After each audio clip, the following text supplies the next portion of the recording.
Hello' বন্ধুসকল, সকলোৰে খবৰ বাৰু ভালনে? আজি আকৌ তোমালোকৰ মাজলৈ লৈ আহিছোঁ ৰাজনীতি বিজ্ঞানৰ দ্বিতীয় অধ্যায় ৰাষ্ট্ৰসংঘৰ বিষয়ে। আজি কিছুমান প্ৰশ্নৰ উত্তৰ লৈ তোমালোকৰ মাজলৈ আহিছোঁ।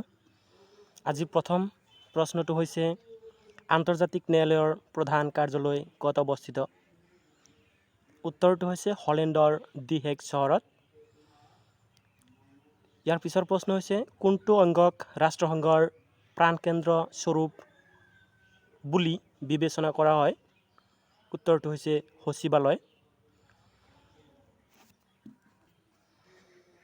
সচিব প্ৰধানজনক কোনে নিয়োগ কৰে? ৰাষ্ট্ৰসংঘৰ চনদৰ ৯৭ নং অনুচ্ছেদ মতে নিৰাপত্তা পৰিষদৰ অনুমোদনক্ৰমে সাধাৰণ সভাই সচিব প্ৰধানক নিয়োগ কৰে। সচিব প্ৰধানজনক সহায় কৰিবলৈ কিমানজন বিষয়া থাকে? সচিব প্ৰধানজনক সহায় কৰিবলৈ সচিবালয়ত ২৪জন উচ্চপদস্থ বিষয়া থাকে। ইয়াৰ পিছৰ প্ৰশ্ন হৈছে, ৰাষ্ট্ৰসংঘৰ প্ৰথম সচিব প্ৰধানজনৰ নাম কি?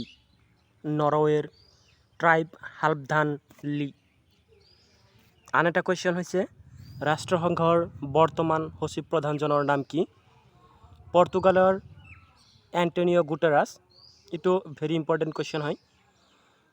ইয়াৰ পিছৰ প্ৰশ্ন হৈছে, ৰাষ্ট্ৰসংঘই কেতিয়া নিৰস্ত্ৰীকৰণ আয়োগ গঠন কৰিছিল?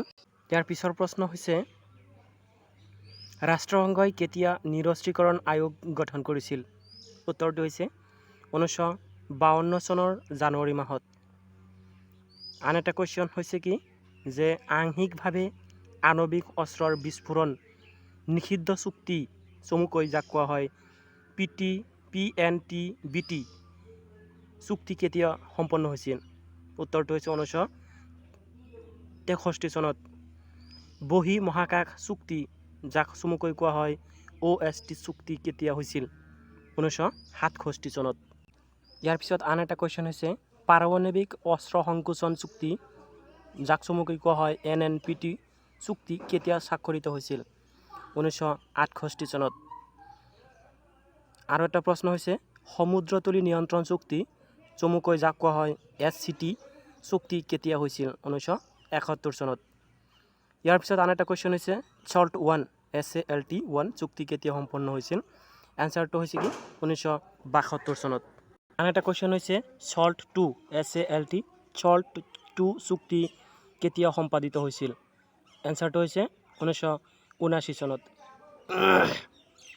আন এটা কুৱেশ্যন হৈছে, START 1 আৰু START 2 চুক্তি কেতিয়া সম্পন্ন হৈছিল?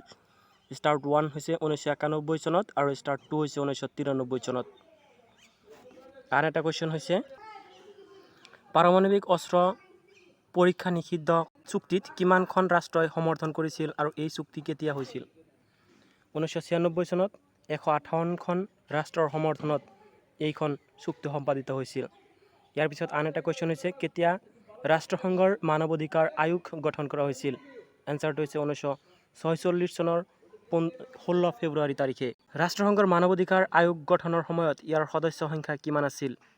১৮জন।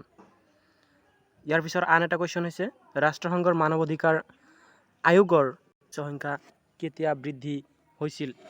এনচাৰটো হৈছে ১৯৬২ চনত এই আয়োগৰ সদস্য সংখ্যা ২১ জনলৈ বৃদ্ধি কৰা হয় আৰু ১৯৯০ চনত ৫৩ জনলৈ বৃদ্ধি কৰা হৈছিল। আন এটা কুৱেশ্যন, ৰাষ্ট্ৰসংঘৰ মানৱ অধিকাৰ আয়োগৰ সদস্যসকলৰ কাৰ্যকাল কিমান? ইয়াৰ উত্তৰটো হৈছে ৩ বছৰ। কেতিয়া ৰাষ্ট্ৰসংঘৰ মানৱ অধিকাৰ ঘোষণাপত্ৰ গ্ৰহণ কৰা হৈছিল আৰু ইয়াত কিমান সদস্য ৰাষ্ট্ৰই সমৰ্থন দিছিল? উত্তৰটো হৈছে ৰাষ্ট্ৰসংঘৰ সাধাৰণ সভাই ১৯৪৮ চনৰ ১০ ডিচেম্বৰ তাৰিখে ৪৮খন সদস্য ৰাষ্ট্ৰৰ সমৰ্থনত মানৱ অধিকাৰ ঘোষণাপত্ৰ গ্ৰহণ কৰিছিল।